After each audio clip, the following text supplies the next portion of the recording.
Welcome to the Real People, Real Business Show, where we are talking with business owners who are in the trenches, everyday people who are working hard and have relevant and inspiring stories that you can relate to. Everyone we speak to is actively building and growing their business and is here to share their experiences, lessons, wisdom, and guidance so you can be inspired to take action towards your own goals. Our guest today is right in the midst of building her amazing new business, and I can't wait to hear her stories because I know you're going to love them. So without further ado, I am so excited to welcome Marti Statler. She is a book coach who is helping authors write, publish, and market their books, and she's doing it in a really unique way. So welcome to the show, Marti, and thanks so much for taking the time to share your story today. Yay! I'm so excited. Hey. Yeah, me too. Okay, so I want to dive right in and I want you to give us your story. How did you get to this place that you are in right now? So I don't know how far back. Okay, I'm just going to start from the beginning. Let's start. So I never wanted to publish books. Like, it was never on my radar. I was an avid reader, so you can find like 3 to 4 books at my house at any given time with bookmarks with where I was at. But it was just never on my radar. And at the time, I was selling insurance, door-to-door insurance sales. So I walked into this business one day because they needed my insurance, right? And it was a publishing company, and I walked out with a job offer. So instead of me selling them, they sold me.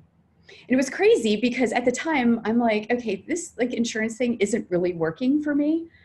And legitimately, I'm like, okay, Jesus, I'm going to need you to give me some Jesus work to do and pay me for it. So fun fact, this publishing company that I walked into was a faith-based publishing company. That was 12 years ago.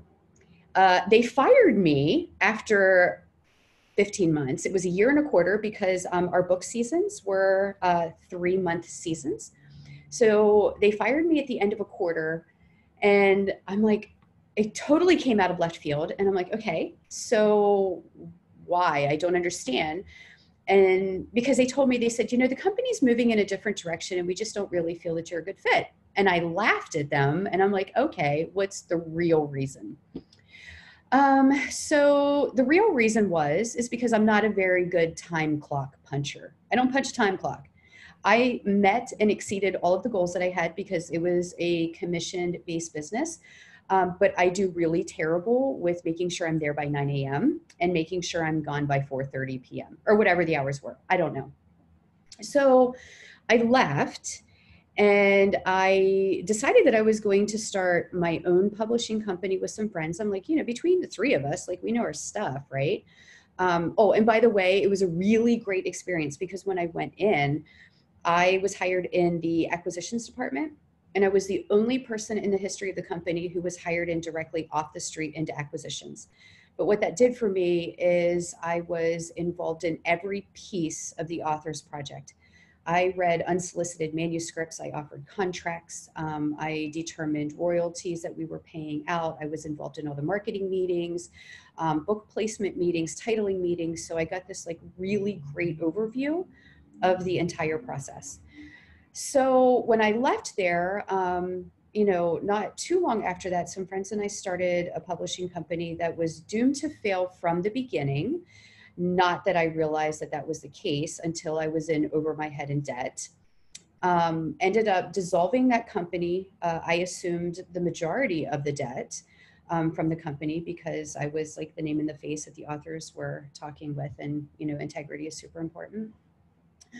And then it landed me in working with my next publishing company for the next 8 years. So I've worked with several different publishing companies. And the interesting thing is that with each publishing company that I worked at, I felt like I realized what was not working with the publishing model. And with each step in each company, we made it better. So the company that I worked with for 8 years was a pay-for-service company. It was great. I had a lot of freedom in that company. I wasn't punching a time clock. Met and exceeded all of the goals that we had made while I was there.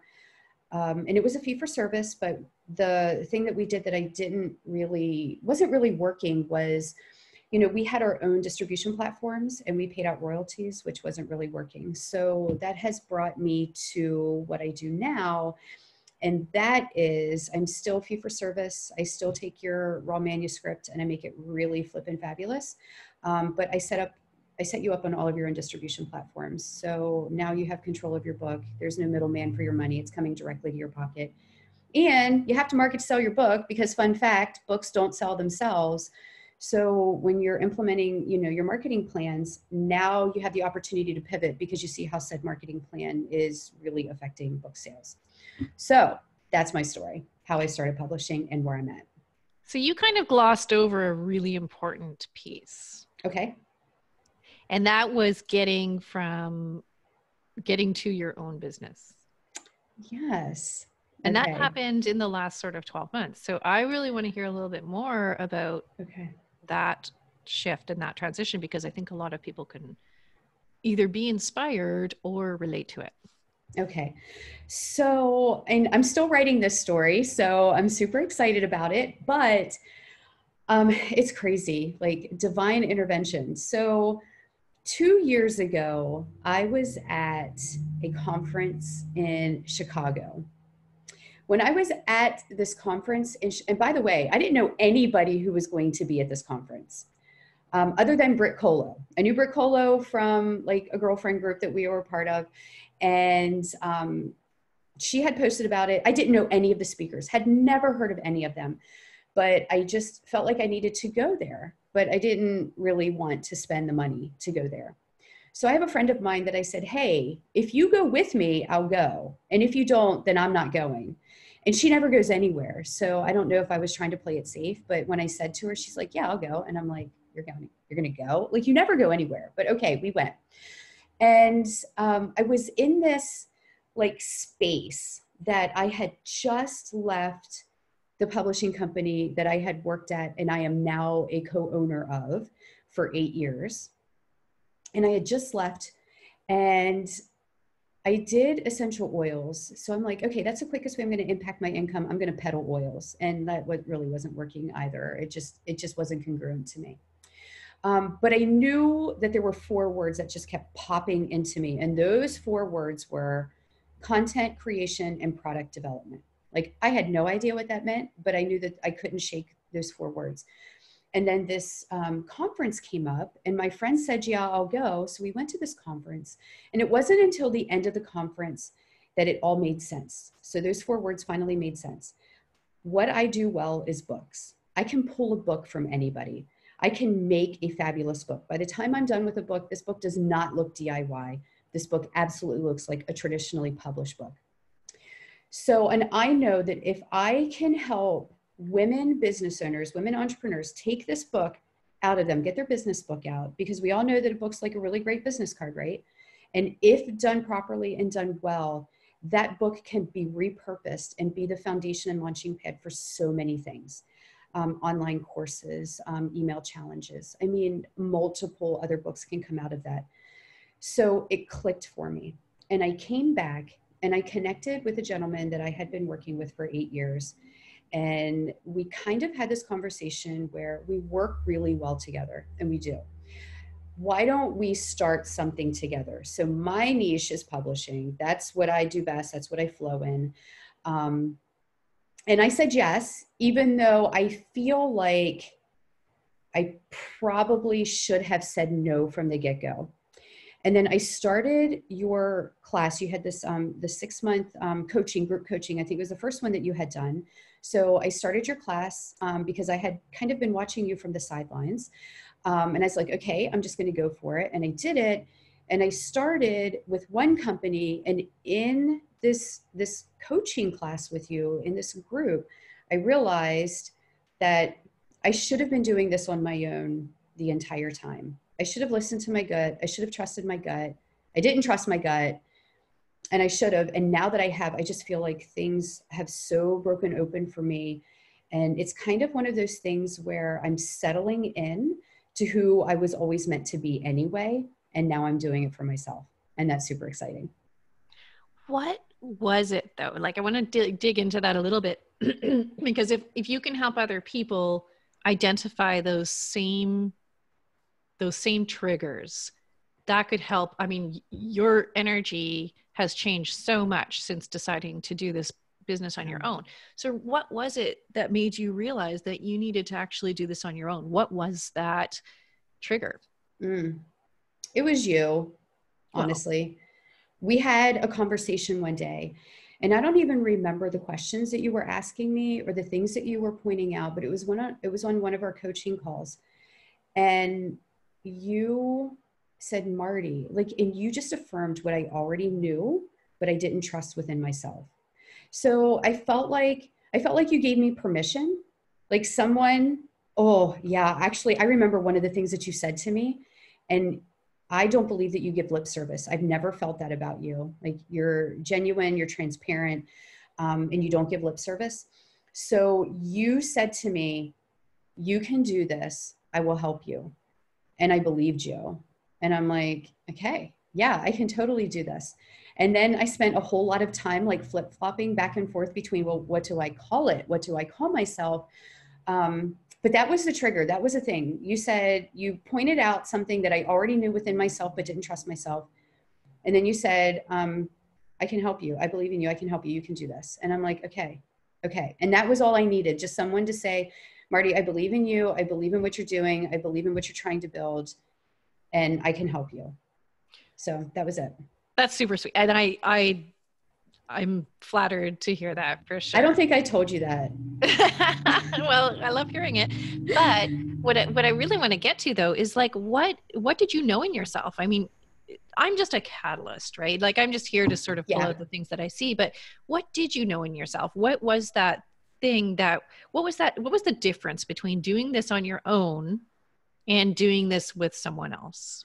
Okay, so here's the difference. The difference is this. I feel like I know what to do. I know what I should be doing. I know what to do.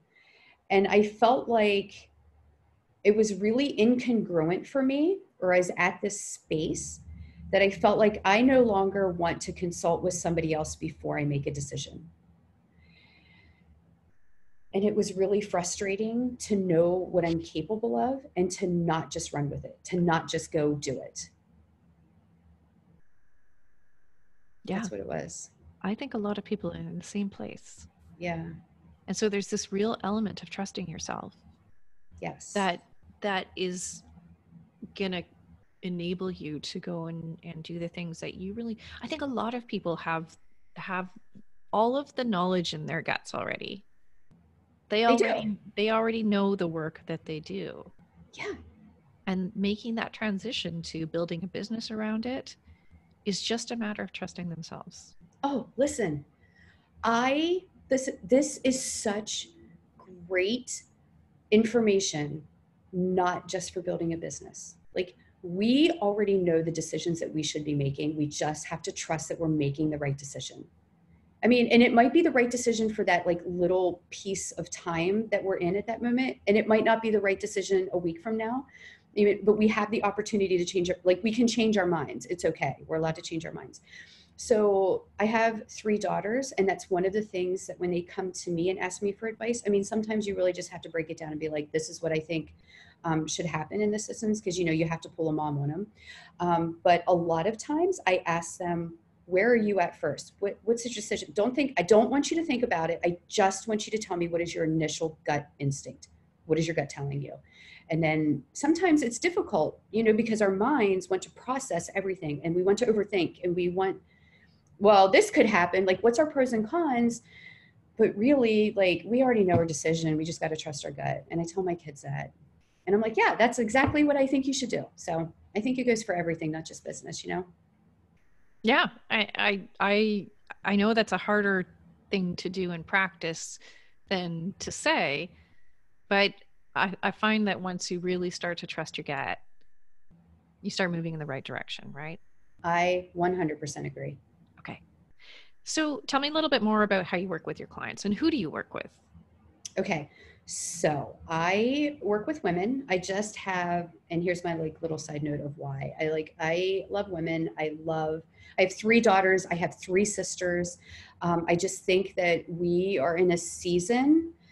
We have had so many really strong women go before and start paving the way for our voices to be heard, and we have something to say, and I think we need to trust that. I think that we have kind of, I mean, at least in the world that I have grown up in, we have been, oh gosh, I was told little girls should be seen and not heard, you know? Like, that's a crock.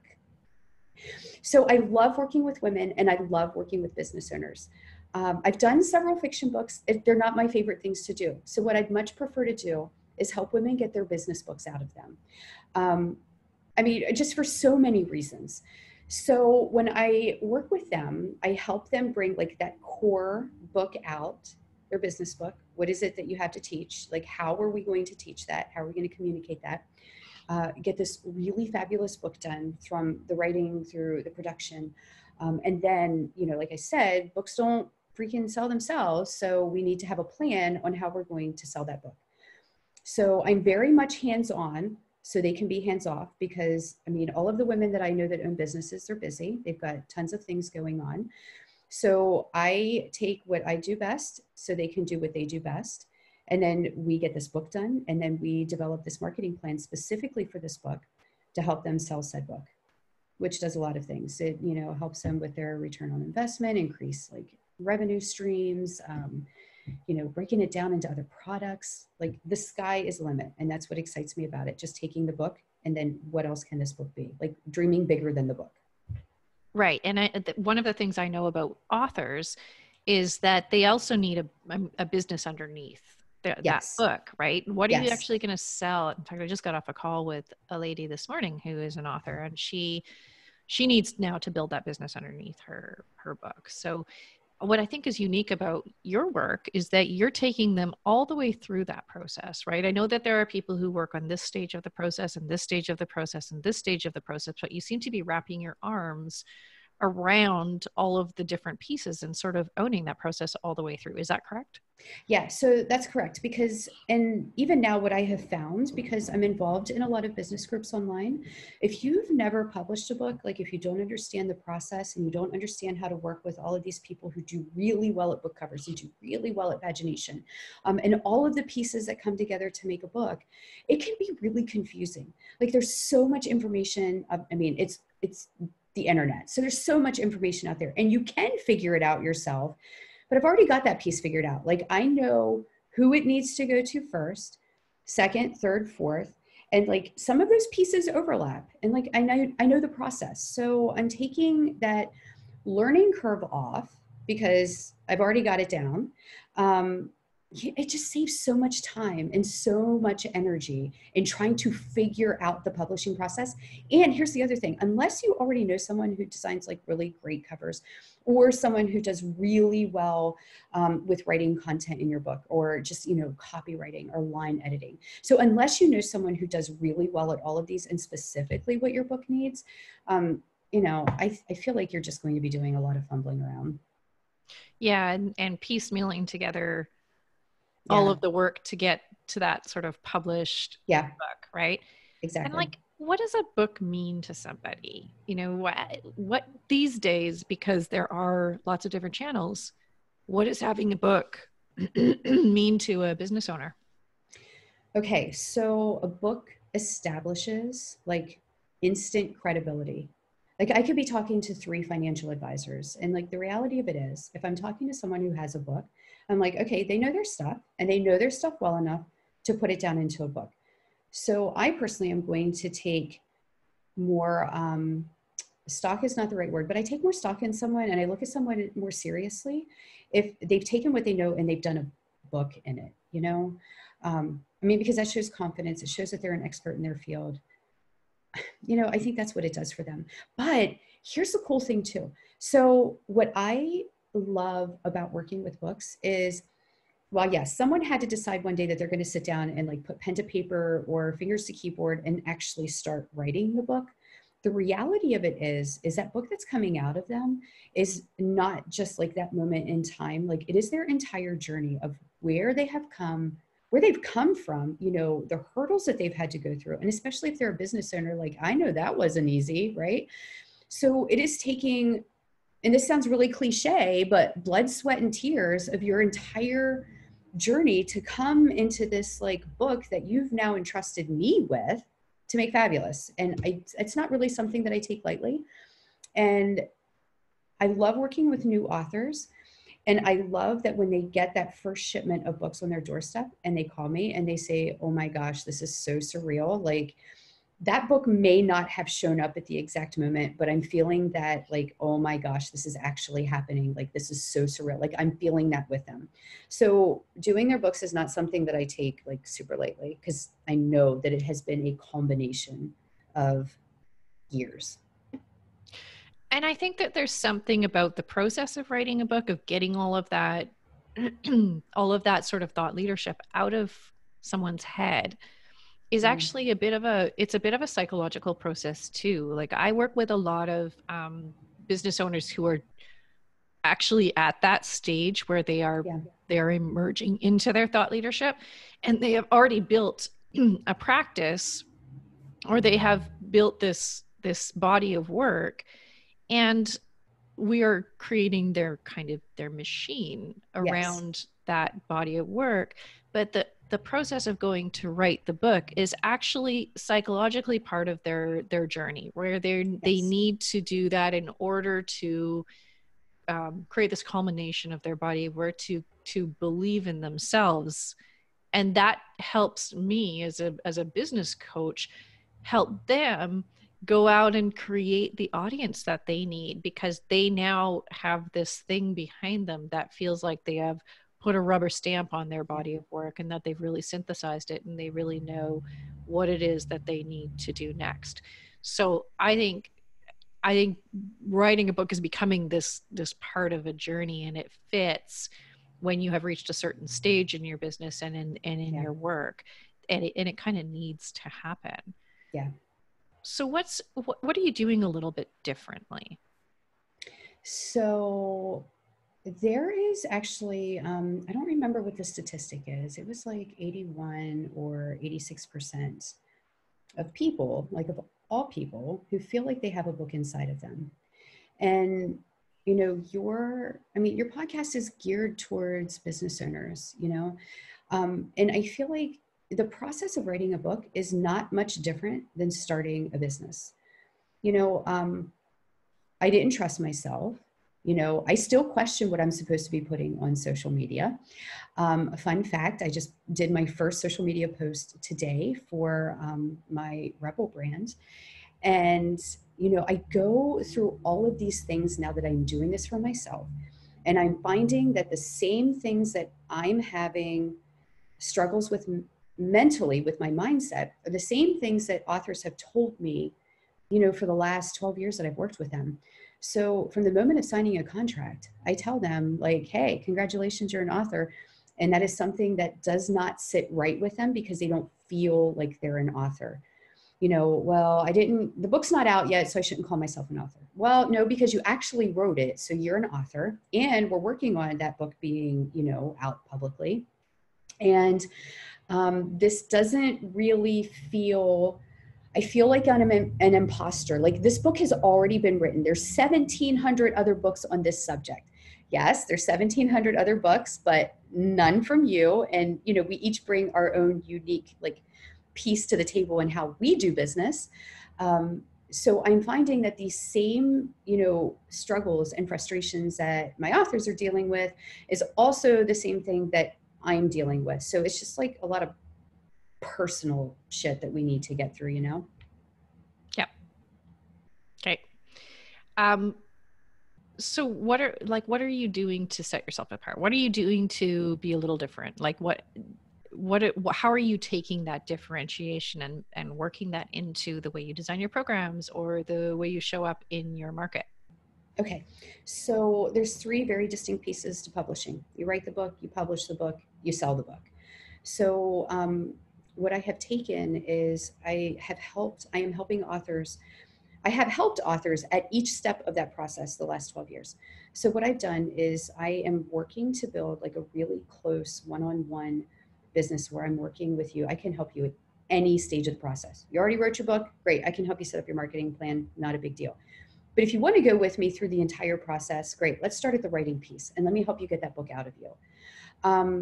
One of the things that I love about what I'm doing is the fact that, one, I already said that, authors, in writing their book has gone through years of where they have gotten to the space to now that they're putting it on paper. So, and I've worked in traditional based publishing companies where, we copyright the book in your name, but the problem is that the verbiage is in the contract that while we're copywriting in your name, we are holding the intellectual rights to your book. So you don't have, if you look at your book and you're like, hey, I really want to take chapter 3 and turn it into its own standalone book. If you've signed a contract with another publishing company, the reality of it is you have to go back and ask permission to do that. So they're going to look at your sales and they're going to say, wow, this book sold really good. No, we're going to do that. Or they're going to sell the materials back to you if they have no interest in doing that. So they're selling you back what you have already written. Like this has already come out of you, but you signed this contract that, wraps up the intellectual rights. So I think it's really important. And that's just one example. There's like several areas that I can give, but I think it's really important that, this is your book. This is your material. Let me help you get it out, get it set up, and leave the control in your hands. And honestly, you're a business owner anyway, so you should have control. Because a traditional publishing company, while they might pay, in advance, and I'm not telling anyone that if someone is offering you 6 figures for your book, like if that's important to you, go take it. Yes, by all means.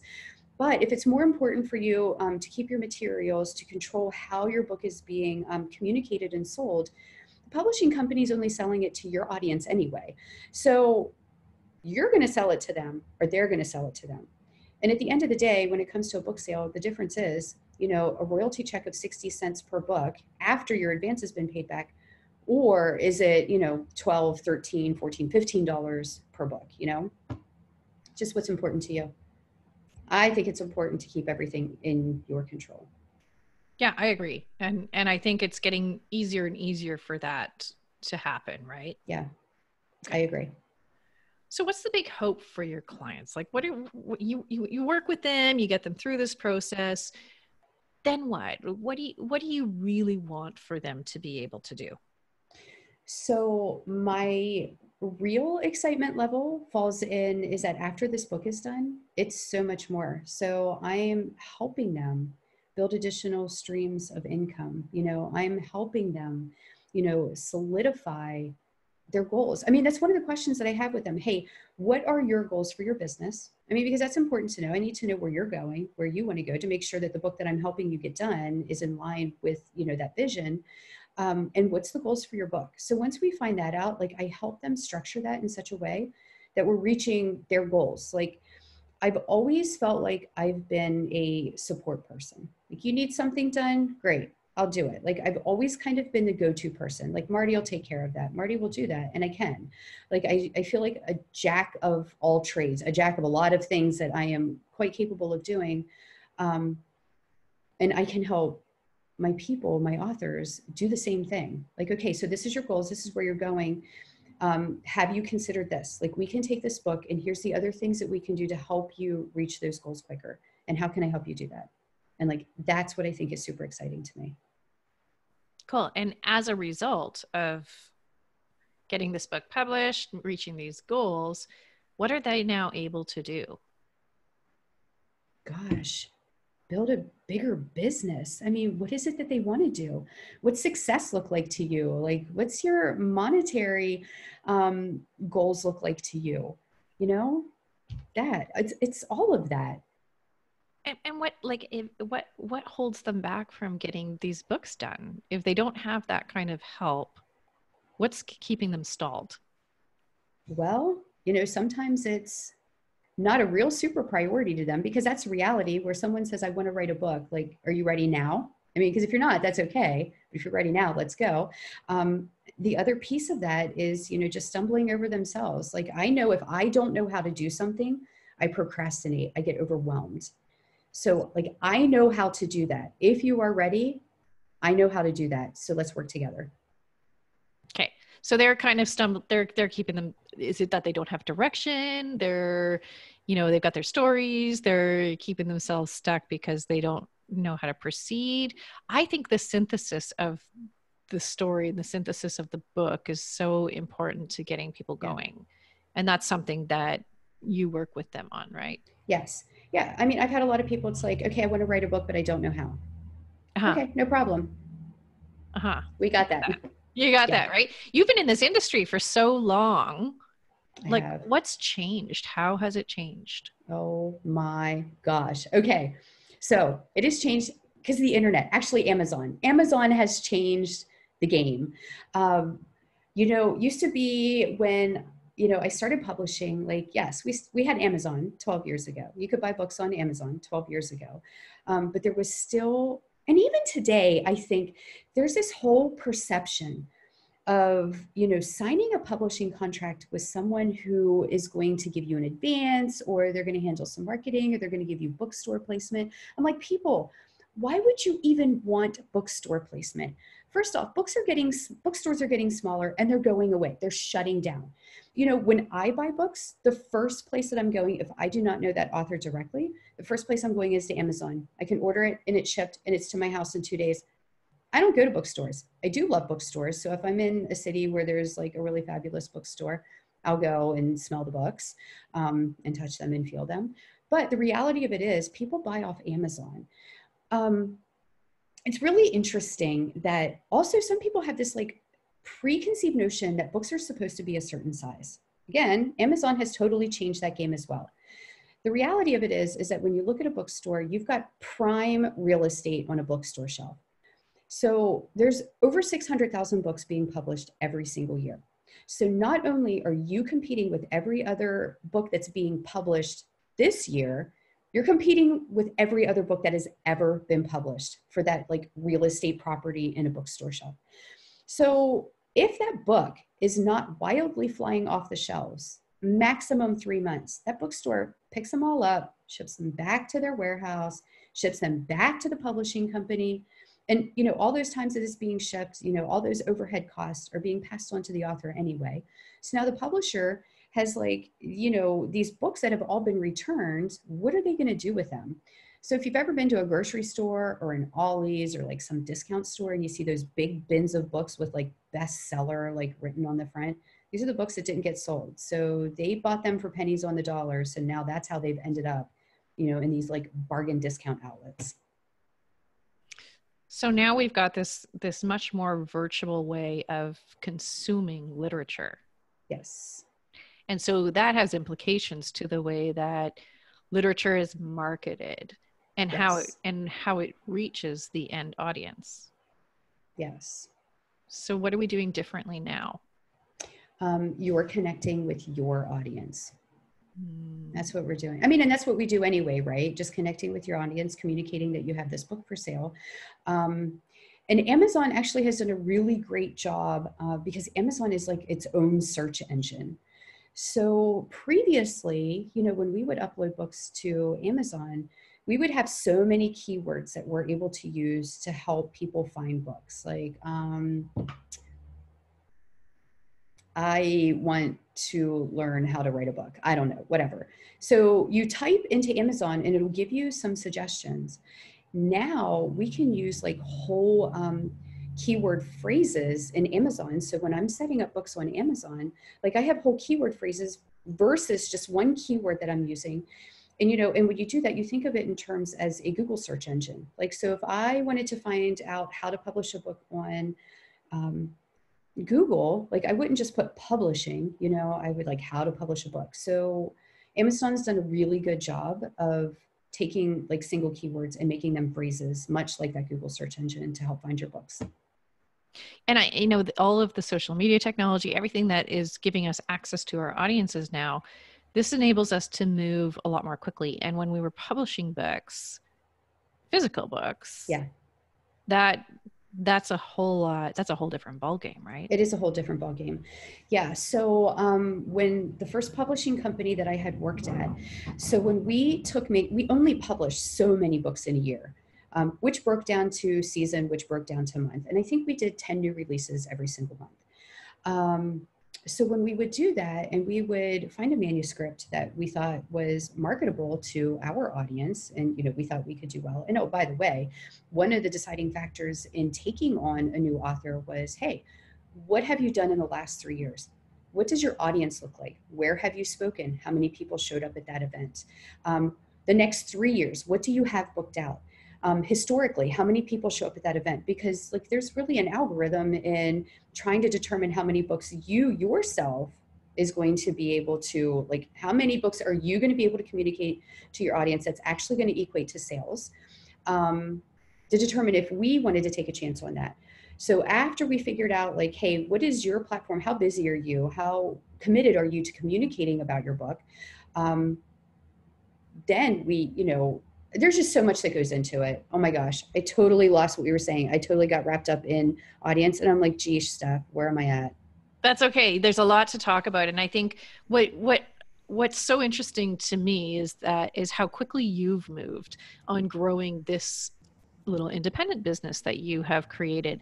And I think that changed when you decided to go out on your own, because this was far more in alignment with who you are. Yes. So what has allowed you to get up and running so quickly? Because you've already got clients, you are already working with them, you are doing work with them, they are, you are building more programs. So tell me a little bit kind of what growth has meant to you and what's really helped you get out of the gates.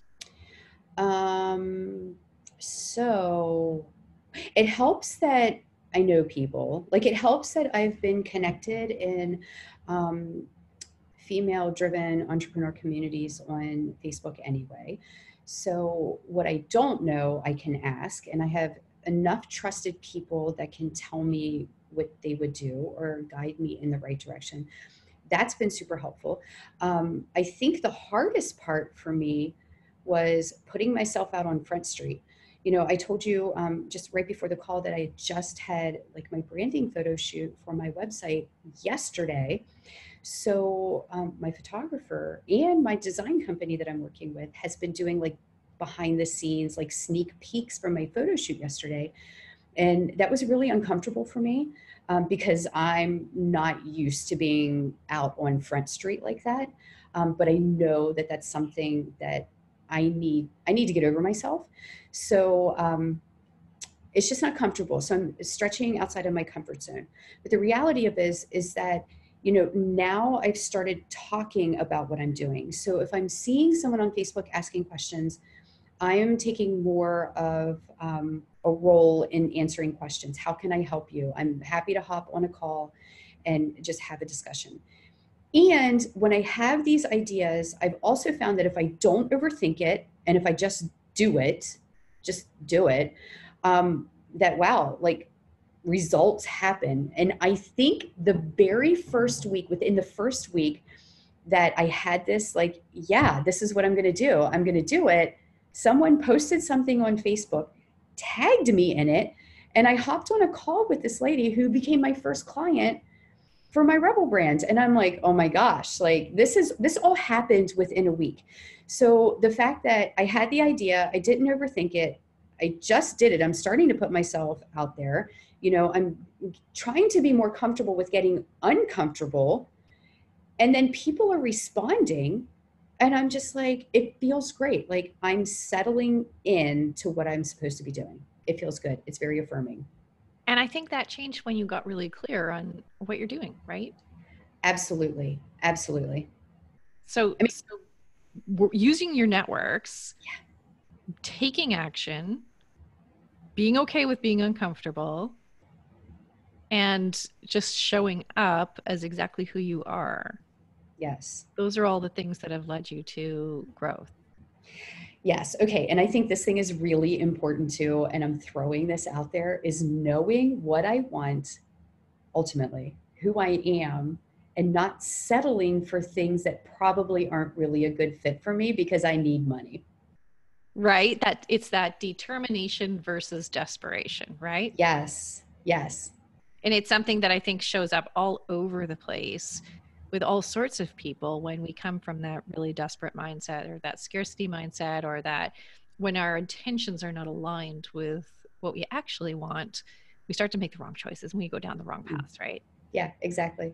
Yeah. Okay. What's been the most pivotal moment for you in this business so far? I know it's new, but you've had some big ahas. What do you think has really been the biggest, most pivotal contributing moment in this last year?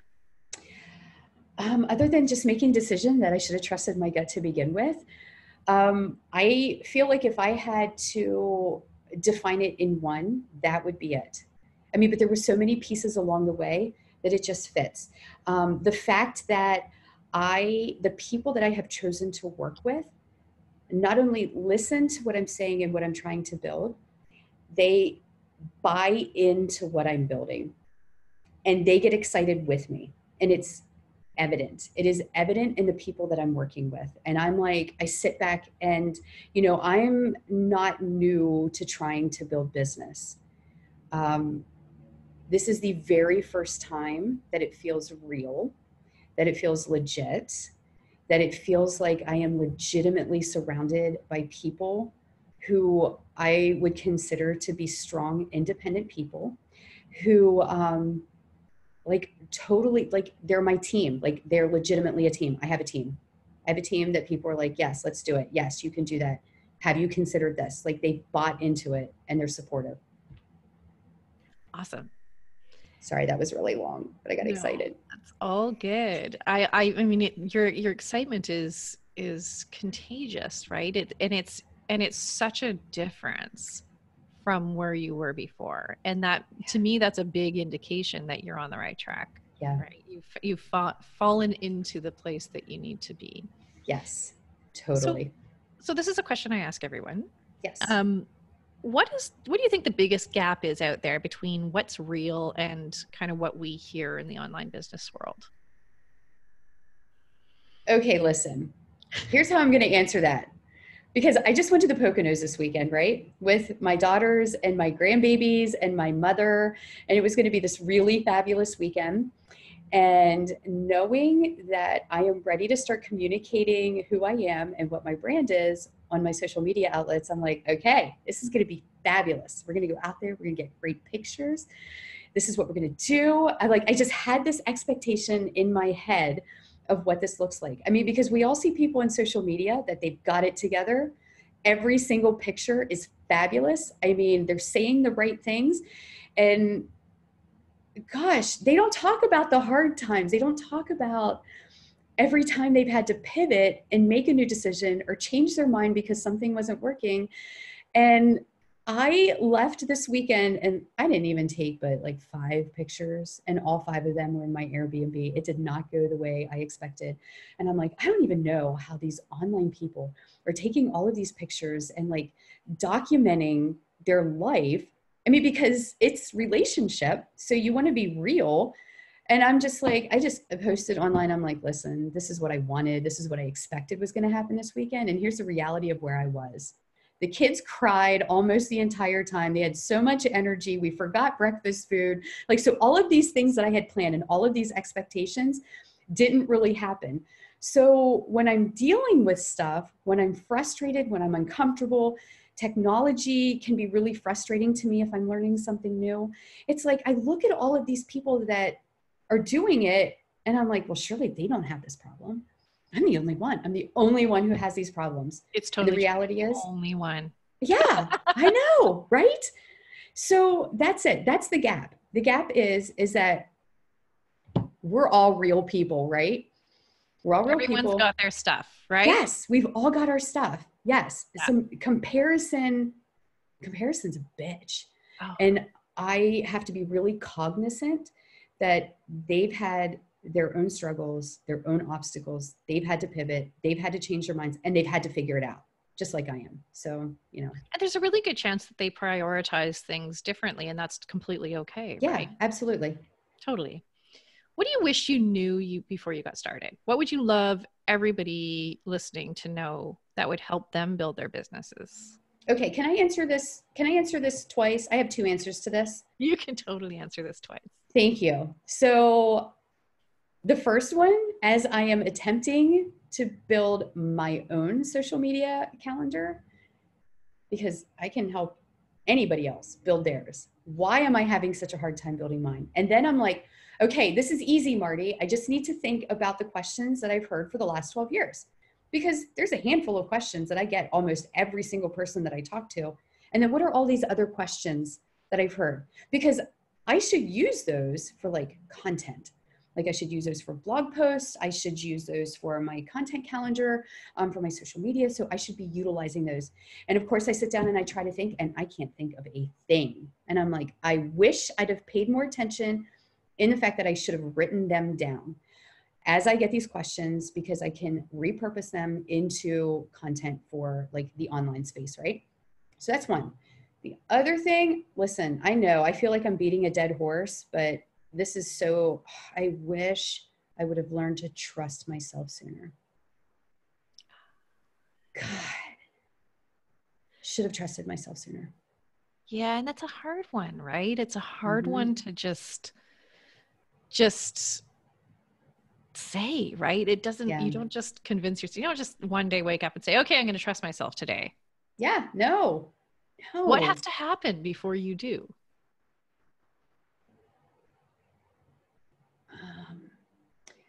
For me, I think, I was tired of being uncomfortable. I was tired of feeling like I'm building somebody else's stuff. I was tired of the hustle. I was tired. Gosh, I was just tired. I was tired. It's going in 50 directions all the time. And I'm like, no, I'm done. I'm done. Yeah. This way wasn't working. Let me try something different, you know? Yep. And I wish that we would all get there sooner, but sometimes it just like we have to go through the uncomfortable, the crappy stuff before we're ready for like we're just done with all of the other stuff, right? Yeah. I mean, you have to get to that point where you're done to make a change. Yeah. You know? Yeah. You don't make change because you're comfortable. Yep. Okay. So what's next for you? Well, let me count all the things. Okay, super excited. My website is set to be launched in December. So I'm super excited about that. That's the next like big goal that I have. I have been working on, and listen, I had to have some grace for myself because I had this idea that I'm like, you know what, I'm going to do a beta course. I'm going to do a beta course, a 3-month beta course where I am teaching people like, let's write your book. Let's talk about publishing your book. Let's talk about marketing your book. So working with people through that process. And my original goal was to launch that by the end of October. And that didn't happen. And then I'm like, okay, I'm going to do it in November, mid-November. We're in mid-November. That is not going to happen. So I am actively, though, working on building out my beta course that walks people through pulling their book out, writing it down, the publishing process, and then laying out the marketing plan for your book. So I am super excited about that. I am working on that. Super excited to launch when some of these other things really start slowing down. But where my heart really lies for this is writing retreats. So I know without a shadow of a doubt, I work all the time. You know, I work from home. So my phone and my computer is always attached to me. When I go on vacation, it's really the only time that I'm not really working. So everybody is not expecting me because I'm on vacation. And I find that I get the most creative work done while I'm on vacation, defragging for what I'm supposed to, like answering emails, talking to clients, keeping things moving, right? So I want to create a space where women are coming together for this 3-day weekend where we're doing this writing retreat. So we're going to get together, we're going to talk, we're going to do some foundational stuff for writing, because I don't care what you're writing. You can write your book, your social media calendar, your blog schedule. I don't care. You need to know these things to write. And then we have space where you go off on your own and you do the thing. And then we come back and connect again.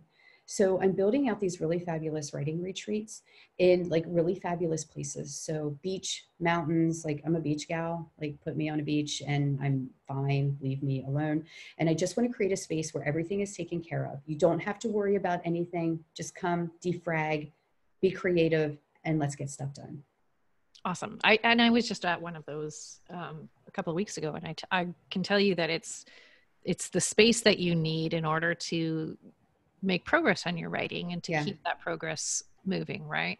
And sometimes it's just that initial start that triggers the whole rest of the process. Yeah, exactly. Yeah. Super exciting. And what kind of support would you need from this community in order to get you there? Well, listen, I love talking books. I love talking publishing. So I am open to phone calls. I am open to, hey, you already have your book written, or you want to write a book and you just want to feel me out and see how we're going. We can do a discovery call.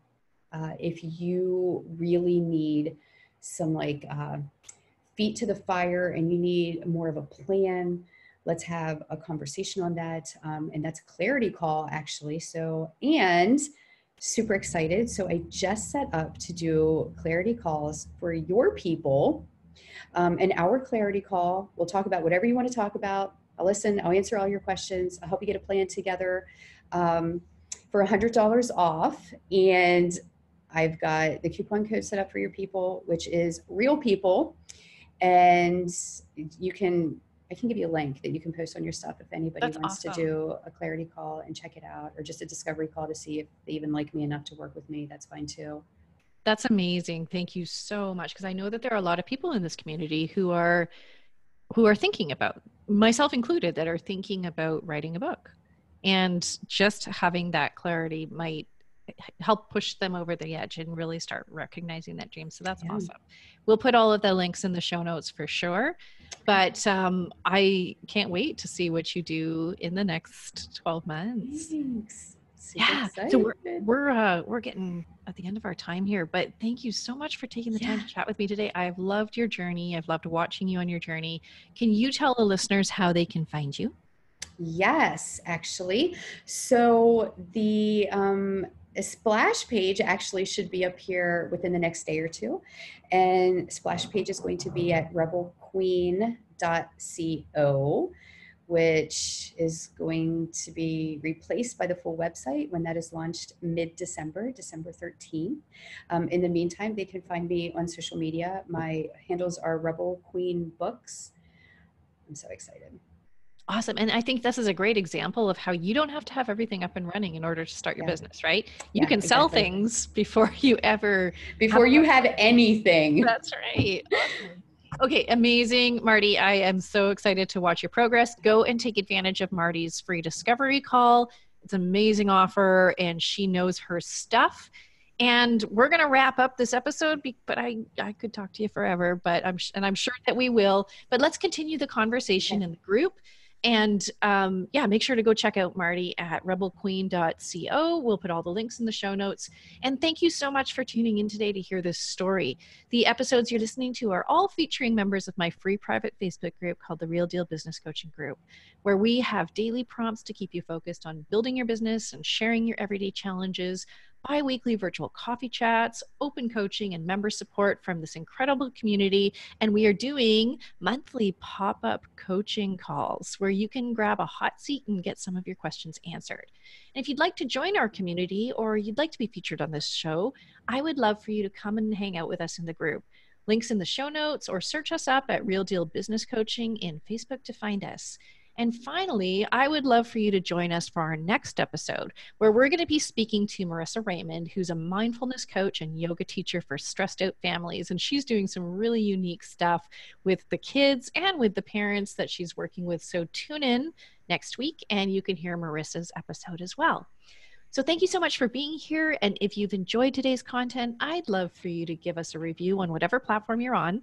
And that helps us share these stories with an even bigger audience.